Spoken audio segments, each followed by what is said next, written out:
It's like, just calm down, folks. Just calm down.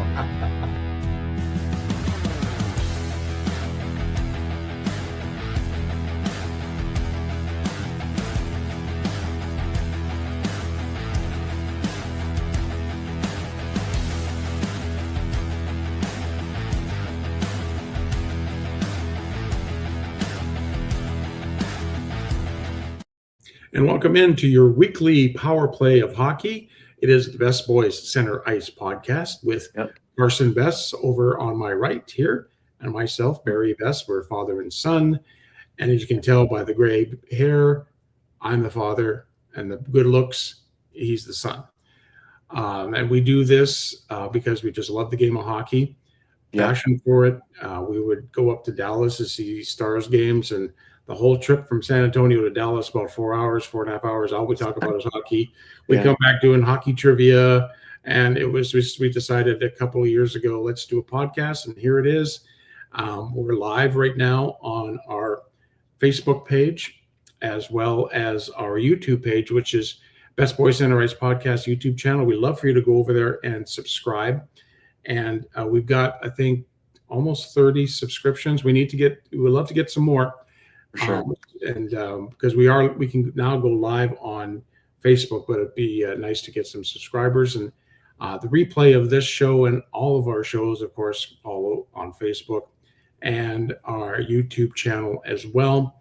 What we do, if you don't know, we talk about, of course, the NHL, and we talk about our favorite teams. Carson's favorite team are the Pittsburgh Penguins, the 5-time Stanley Cup champion Pittsburgh Penguins. And my team is the 5-time Stanley Cup champion Edmonton Oilers. So both teams this year in the playoff hunt, which hasn't been like that since we started the podcast, which is nice to see. And it's really nice to see the Penguins in that hunt, not just barely. They're playing really good. Playing really good right now. So we're going to wait, I got to turn down my volume here. I forgot.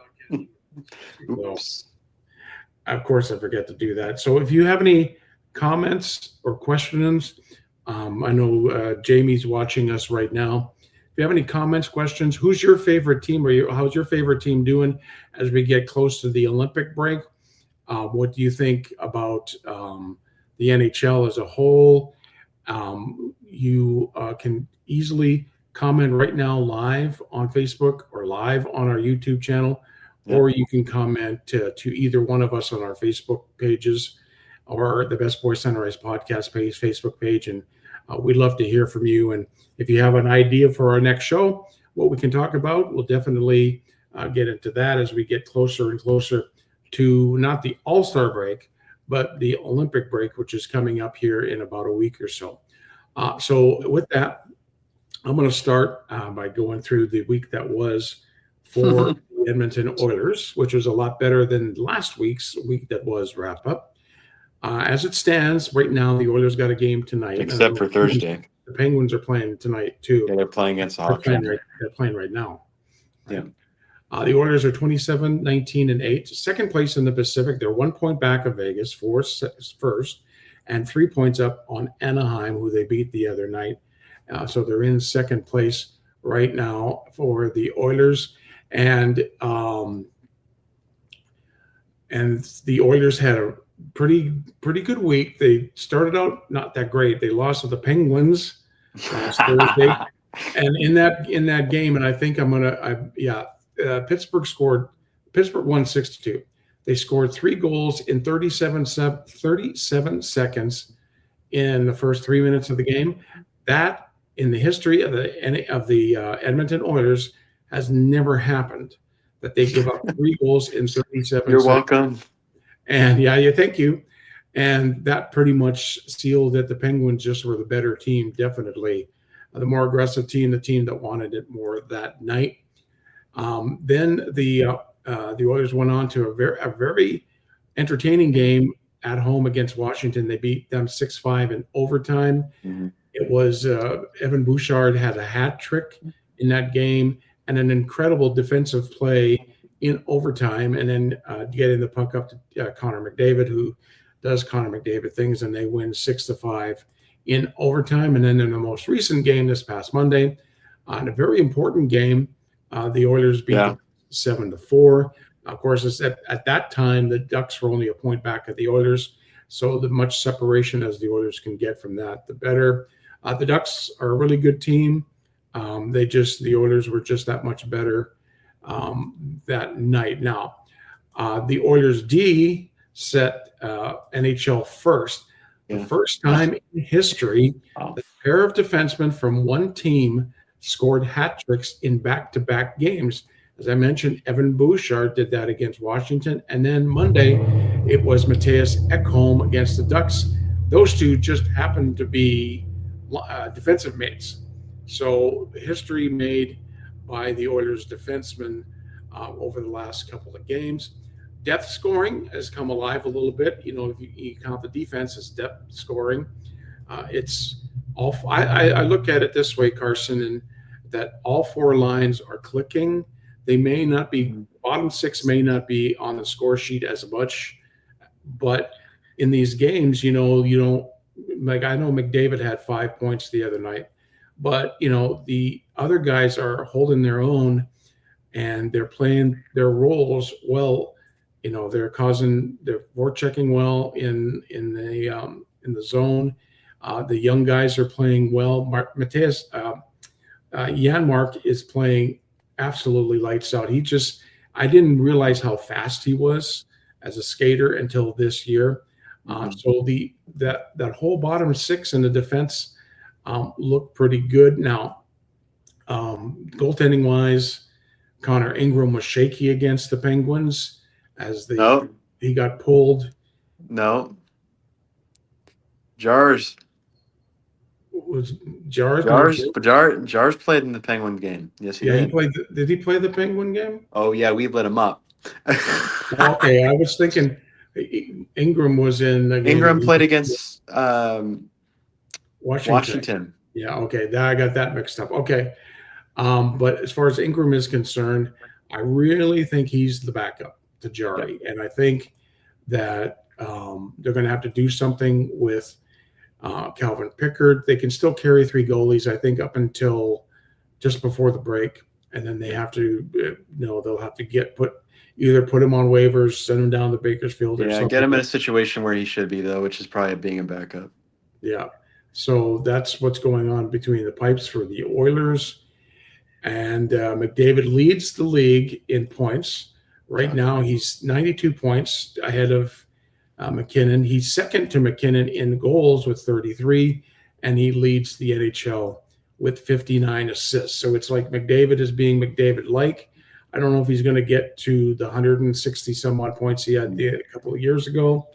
But still, it's a good season for him. It's a good season for him. Draisaitl is maybe not on scoring as much, but he's up there with getting points when they need it, and that's exactly what they need to know. Need to do. That is coming up for the Oilers tonight. They've got a very interesting game against San Jose. That San Jose team is very electric. It's going to be a big good game.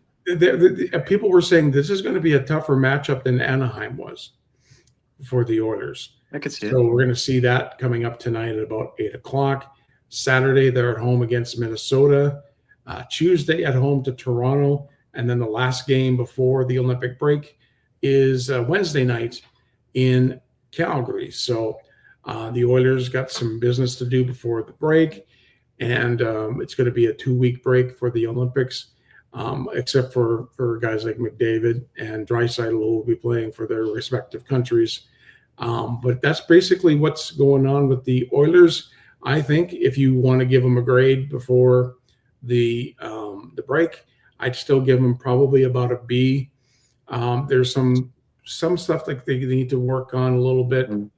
Sloppy passes in their own end, I think, is the key. I think they tend to want to just do that big breakout instead of maybe just dump and chase game. They need to kind of adjust that a little bit. But I'm going to give them a B for a grade going into the break coming up here next week. Now, we go to the great state of Pennsylvania, West Pennsylvania, as a matter of fact, for the Pittsburgh Penguins. And Carson, take it away with how the week that was for the Pittsburgh Penguins. they only played 2 games since we last came on because I think they had beaten Calgary on Wednesday night. And we came on before the big matchup, and of course, you already said what happened in that. Penguins win 6-2. That crazy start. I wasn't expecting that. We never play good against the Oilers, hardly. That's probably the first game against the Oilers, really in the last many years that we were the better team the whole night. From minute 1 to minute 60, it was great to watch that.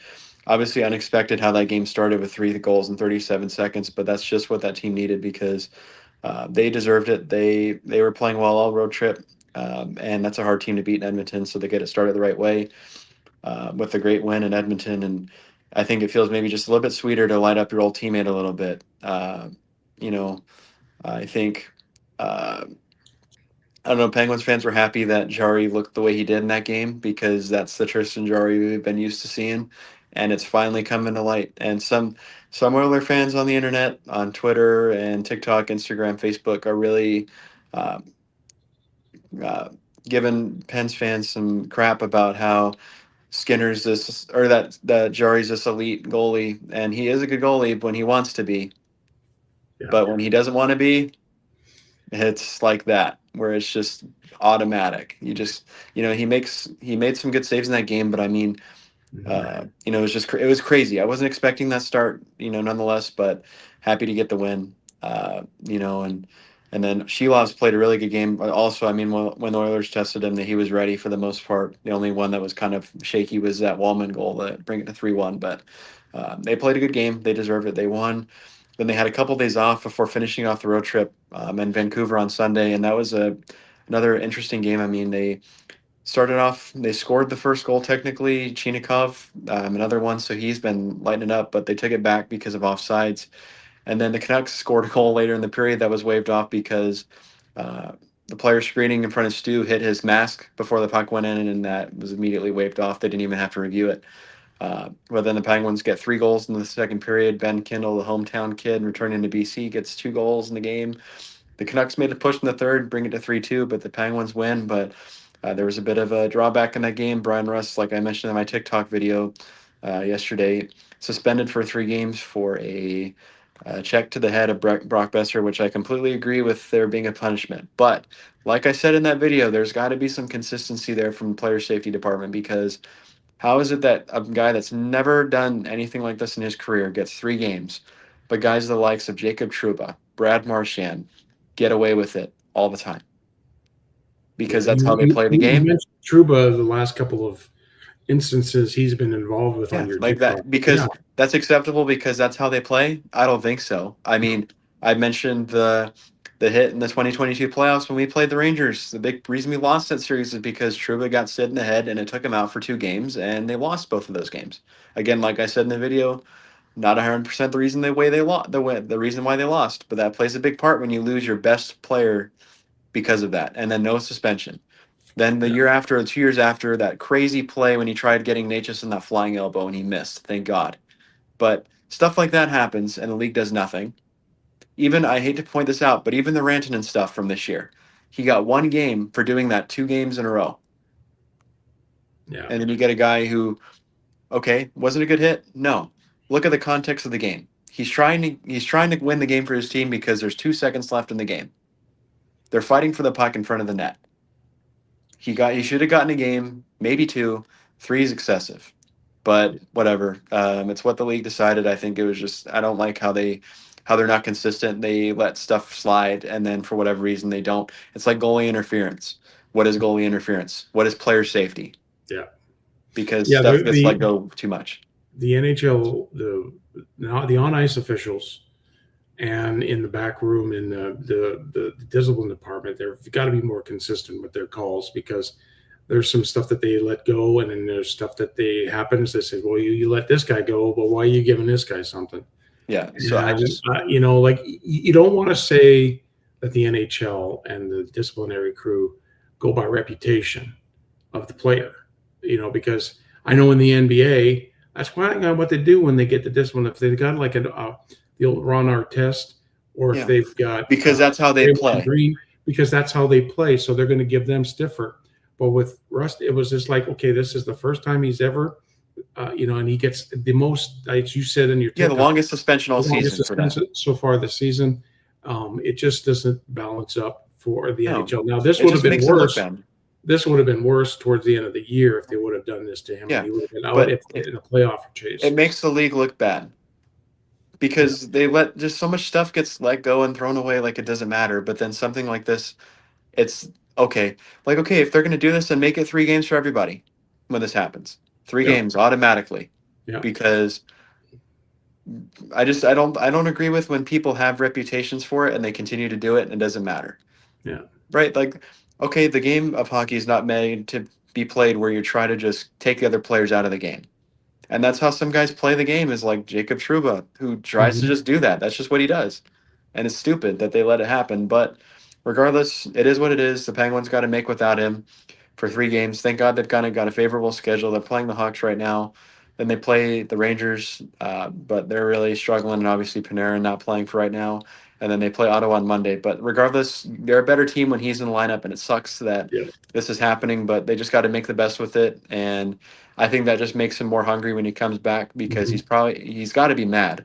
I mean, hello, he probably even knows 3 games is way too much, but whatever, like just let it go. Well, he'll be that first game he gets back. He's going to want to like he's going to Yeah, play hard. He's going to which is want crazy because that to. game's against the Flyers, I think, at home Yeah. or at Philly.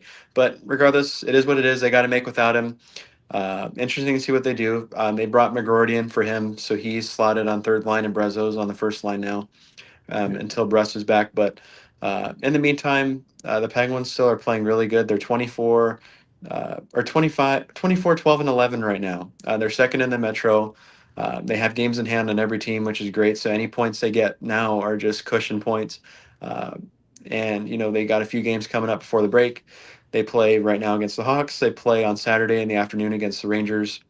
And then they play against Ottawa on Monday, the Flyers on Tuesday, and I think they may That's have the an, break, I think. huh? I think isn't that that'll be the No, last they one. play. Sorry, they play the Islanders on Tuesday night, and then they play the Sabers on Thursday, and then it's break.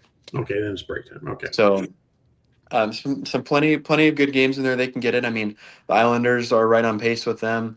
The Sabers, we know what they've been doing. So these are going to be some crucial games. I think it's good. You're going to get Rusty back for those. But for now, just hopefully they can get some points in and continue to win these games. And obviously they're really looking like they're going to be in a playoff spot at the end of the season, which is great. I mean, they're playing like they deserve it. Definitely a team that's going to be surprising people in the playoffs. I think with how they've been playing, all 4 lines have been playing well. Obviously, you've got the definite starter in Stu, but for now they're just doing that goalie rotation. But yep, if I'm kind of following your footsteps for a grade for this point of the season, I think I have to say an A minus, maybe B plus. The only B plus I would say is because of that big losing stretch they had in last month. But overall, A minus because they've just every guy's just played their role. They've had so many injuries and they've just been able to fight through it and figure out how to continue to win these games or even get points when they're losing. So I'm really happy with it. They've defensively been one of the best teams since Christmas. Top and special teams on both sides, PK and power play. I'm really impressed and excited to see what they can do for the next 20, 29, 30 games or however many they got left now. So what we'll do next week is once we do our Thursday show, we'll wrap up the first half of the season because Oh, that'll be then the the second official. half is going to be a nuts because once they come back, it's going to be like every night. Like they're going to be playing a lot of 4 games and 7 nights, back to back night. It's going to be crazy. It's going to be an insane last month and a Yeah. half. And I'm kind of cheering for Buffalo. Yep, Kind of cheering for Buffalo a little they're bit to doing well. They're make some beating noise in the Atlantic. They're beating a lot of really good teams. They're, Yeah. I think, 17, 2-1 in their last 20 games. At this point, they've proven themselves that they are a good team right now. They just got to keep playing with that fire and having fun with it because that's what they're doing. Another team on their division that's in the opposite spectrum is the Leafs. A lot of talk with the Leafs and what they're going to be doing because at this point they're looking like they probably should be sellers because they're they're they're screwed. Mhm. They're screwed. And you know what? For you Leafs Nation population booing Mitch Marner the other day when he came back to Toronto, y'all let the wrong guy leave. Yeah. Captain Matty's a problem. Crybaby Nylander's a problem. Flipping off the camera when Yeah. he's in the press box. Well, That team, they're prima donnas. They're not a good team. You can They tell that. rely on talent. They rely on top end talent, and when top 10 talent doesn't want to play, they're not going to play. And guys like Nylander and Matthews have proven that they just don't care sometimes, and that's why the Leafs don't win. Yeah, the Leafs are definitely in trouble. I don't see them making the playoffs. I just don't think they're going to have the pardon the expression. I don't think they're going to have the balls to push hard No. to get into the playoffs. They There's they've just got the so many head wrong cases. guys leading that team. Yeah, they've What got what two were they head doing cases. when they took Tavares out of the captaincy? Yeah, Uh, you're putting a guy there who has proven he doesn't have leadership qualities, who doesn't show up when the team needs him. He has been seen this season, especially in the Vegas game, where he didn't skate back in overtime on Eichel's winner last week in that game against the Leafs. He was just slowly gliding by, and he didn't even try to get in the zone yeah, to defend. That's your captain, that's your leader, and that's where the Leafs are going, and that's nowhere. because you lead by example, and that's a poor Yep. example And of I what feel you're bad supposed for to some of do. those players. Like, I like Morgan Riley. He's had a rough kind of go this year, but I like him. Joseph Woll, I really like him. He's a great goalie. Stolarz is a great goalie. Some of those guys, OEL, Oliver Ekman Larson, I like him. Matthew Nyes, guys like that, I like on that team, but it's just the leaders. I can't stand the way they behave, the way they act, and then they're defended by Leaf fans for acting the way they do, trying to be all showboaty and acting like what Nylander did, and they think Mhm. that that's okay. Yeah, They're not making the playoffs. They're not in the playoff. Worry about where they're at in the playoffs, not about Mitchy Boy not being there, because Mitchy Boy's team is in a playoff spot yeah, and he's playing good hockey. yeah, Your yeah. boys aren't in a playoff spot, and your guys aren't playing good. Now Simple as that. Toronto needs to just rebuild that team from the ground up and The Shannon plan is over. All that yep, core four done.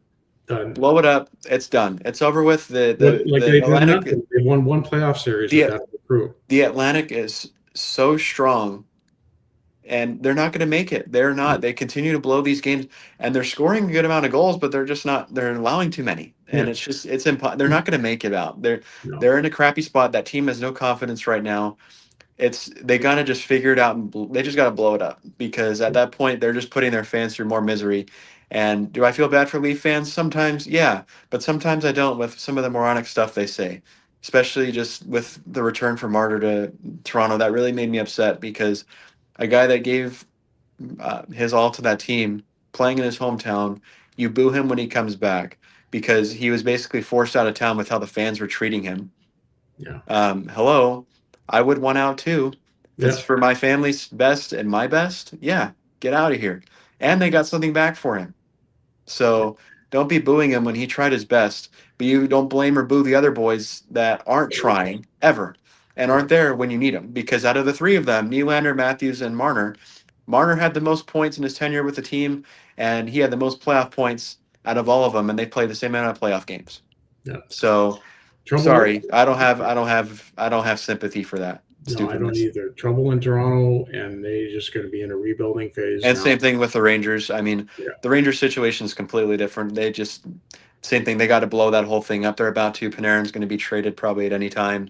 Uh, that whole run is over. They yeah, because just they pulled him from the lineup Yeah, for he's the not last playing year. anymore till the Olympic break. I imagine he'll Yeah, be traded before then, but it just didn't work out. The Rangers, I give them credit for being bold and trying to load up, but it just never was meant to be. And, and they can do this right and they can rebuild pretty quickly, I think. But right now, it's just they got to just kind of tear it down and build it up one of the from the. teams interested is San Jose, and he's interested in San Jose too. He is, but San Jose might have to give up more than what they want. And I think Yeah, San Jose right now is number one. I think a team that I don't want to say top end free agents where they have to give up a lot or maybe add on a lot of cap, but they have the space for it. And some higher level players I think would want to go play there because they're an exciting team. They've got a bright future. They're going to be a good team. And so if Panera went there, yeah, that'd be really cool. But mhm. I would just hope that the Sharks don't have to bend over backwards to make it And happen because get Grigor they've got their future set right now. If mhm. they just play their cards right, they could be they're already a really good team now, regardless of if they make it in or not. They're exciting. Yeah, Your young guns are unbelievable. Celebrini's almost at a point per game already for the season. He already be at 80 some odd points. Like, gee, like that team's just exciting. It's fun. I hope they make it in because they're a yeah, fun team. And Shark Tank at the playoff time is a very loud building, and those fans deserve it. Those players do. I'd be happy if Breadman went to San Jose, Hmm. but I don't know. And another team that's looking into him is Dallas. I think Dallas is going to be in the boat that the Rangers were a couple years ago when they tried loading up. I don't think I just don't think it'll work. But Yeah, again, they have the ability to make it happen. Then so be it. It's going to be an interesting time to see where he's going to go. He definitely has the control and say of where he's going to be because he's that kind of player. So yeah. it'll be just watching out for where he ends up in the next probably week, maybe if that. You get these super teams. You got to realize there's only one puck on the ice. There's not Yeah. four pucks on the ice. Yeah. Well, So and you have to, it really handicaps them sometimes because they just have to, you know, they have to play jump rope with the cap, yeah, and seesawing it, and who's gonna give up what, who are you gonna trade for him and that and the other, and is it really worth it? And you know, I I mean he's a great player. He deserves to be in a good team. I'm interested to see where he's gonna end up to be playing, but it's no longer gonna be on Broadway. That is done. no, he's done in New York. One more thing: the Stadium Series is this Sunday Excited. night in Tampa. As the Lightning will host Boston, and that's going to be interesting to see Did you that. see that they have the whole cool design for the side of the rink now? It's going to be like a treasure hunt theme.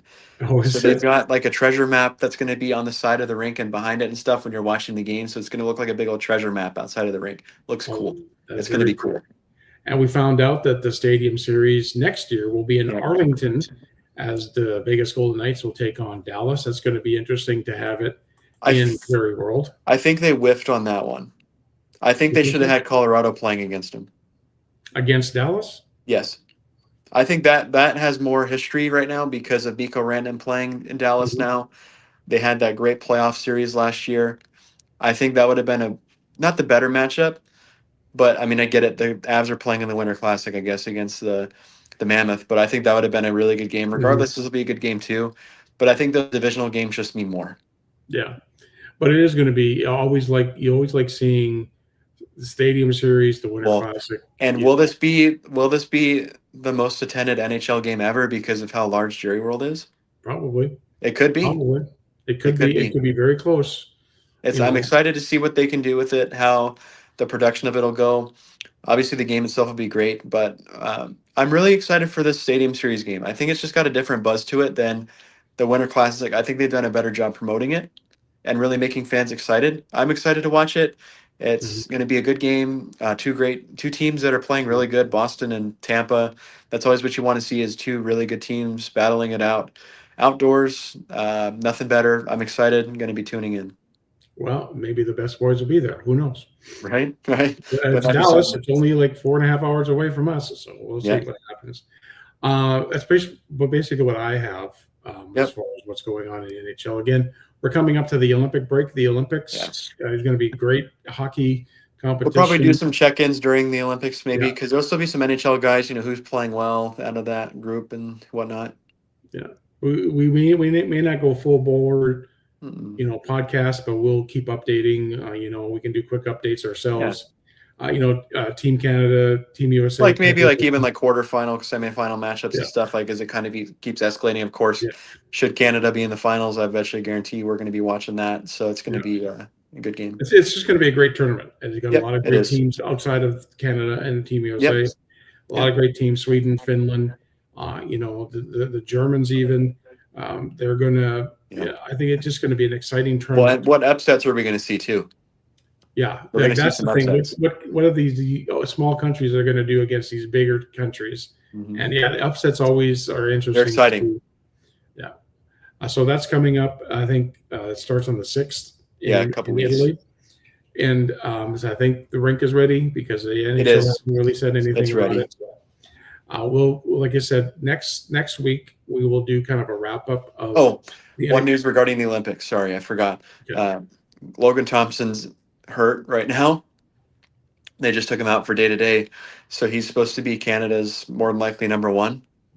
We're going to see what happens with him. Obviously, in the next few days, hopefully he's ready to go. But that would be kind of unfortunate should he not be able to play, and should he not be able to, who's going to be their third goalie then? But we'll keep an eye out on him and Maybe what he. even Stuart Skinner. since with this play recently. Yeah, he might. We'll see. He, But I mean, I hope Thompson gets to play, but we'll see what happens. Yeah, but as we get closer and closer, next week we'll have a little bit better idea. Yes. Because we'll do the show next Thursday. Yep. And I think it'll be the day before the Olympics start. Yeah, well, it's the final day of NHL games, or that day. So we'll come on and we'll give you a wrap up of the first part of the season, what we think about what's going to happen as we go to the second part, and take a little closer look at the Olympics as well. That'll be next week, say this time, 6:30 Central Time here in San Antonio, Texas. All right, Carson, again, another great show. Thank you very much for all your insight. The best analyst I can think of, I've ever heard in my life. And we just love doing this. We love to hear from you. We thank everybody who came on tonight and was watching us. If you have any questions, if you want to comment about the Olympics, if you want to comment about your team, how your team's doing at this point in the season, you can feel free to message both of us on our Facebook pages. Just search our last name, Besse, Besse, and you'll find both of us there. We'll also I'll be doing some TikTok after the game tonight that the Oilers play. And we'll just keep everybody up to date on what's going on. We love the game. We love doing this. The podcasting is great. And we would love to hear from you. So in the meantime and in between time, everybody, especially Carson, have a great hockey night.